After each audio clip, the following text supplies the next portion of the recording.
की आवाज है।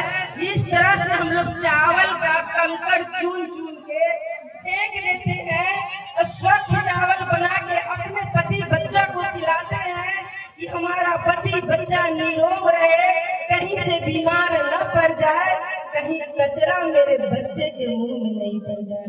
उसी तरह स्वयं मेरी महादेव की धरती पर गुरु रूप में आए हैं, हमारे आपके बीच में आके बैठे हुए हैं और सोच रहे हैं, एक एक करके हमारे आपके जीवन का दुख को मिटा रहे हैं।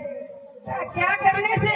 सिर्फ दया मांगने से, नमः शिवाय करने से, लोगों को जीवन में सिर्फ का दान देने से। 1 रुपया नहीं लगाना है, सैकड़ों कष्ट दूर हो रहा है, लोग जीवन में इतना खुशहाल है जिसका सीमा नहीं रहा। दीदी हम लोग पूजा पाठ करते थे, उपवास करते थे, शरीर में दम नहीं रहती थी तो करते रहते थे, उपवास किए हुए हैं, क्या करते थे, भगवान के पास नहीं रहते थे।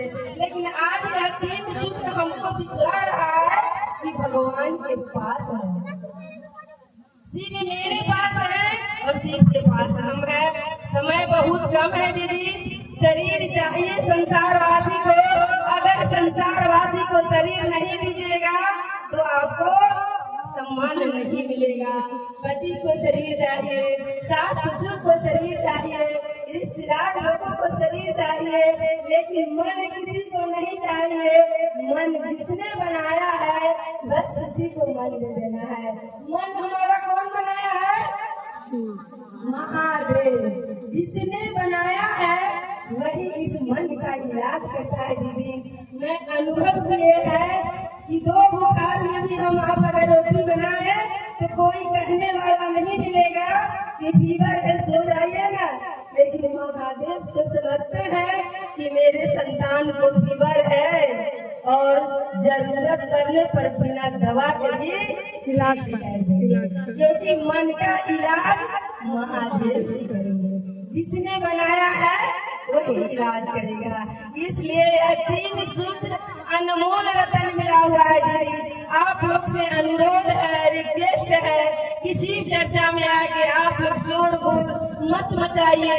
जीवन में सबसे बड़ा महत्वपूर्ण है समय, जो आप हम समय निकाल के इस चर्चा में बैठे हैं और मन में हमेशा चर्चा कोई भी करे, मन में सोचते रहिए, हे शिव आप मेरे गुरु हैं, मैं आपका शिष्य हूँ, मुझ शिष्य पे दया कर दीजिए। लगातार महादेव से हमारा तार जुड़ा है और जब महादेव से लगातार मेरा तार जुड़ा रहेगा तो एक दिन महादेव अपना चेला बना ही लेंगे।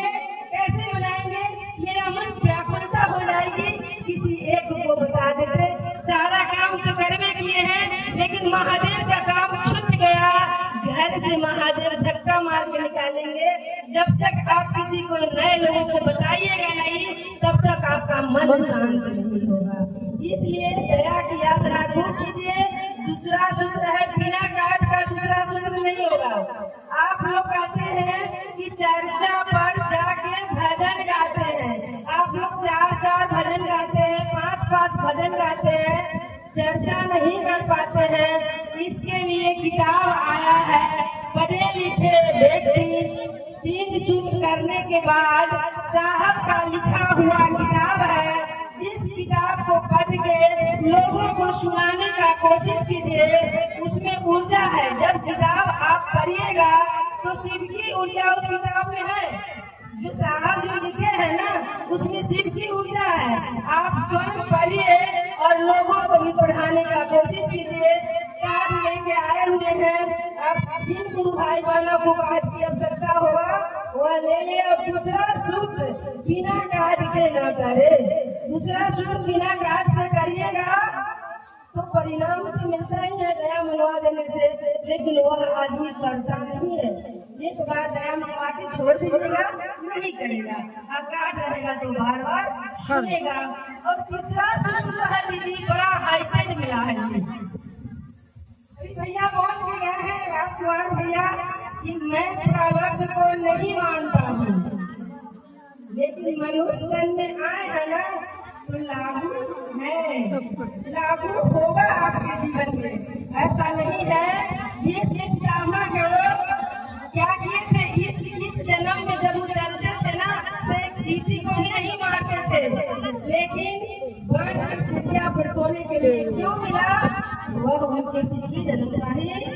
प्रारब्ध था जो इस जन्म में मनुष्य तन में आके भोगना पड़ा। इस प्रारब्ध जनक कठिनाई को काटने के लिए साहब ने नमः शिवाय मंत्र से हम लोगों को बोले हैं एक माला नमः शिवाय दिन रात किसी समय माला से करना है। एक गाना उठाना है, मन में सोचना है नमः शिवाय शिव के प्रणाम। यह मन सोचेगा और सोच के हम लोग आप लोगों को किसी प्रकार का दिक्कत हो मेरा नंबर ले लीजिएगा और जहाँ भी चर्चा में आप लोगों को दिक्कत हो रहा है कोई फोन करिएगा।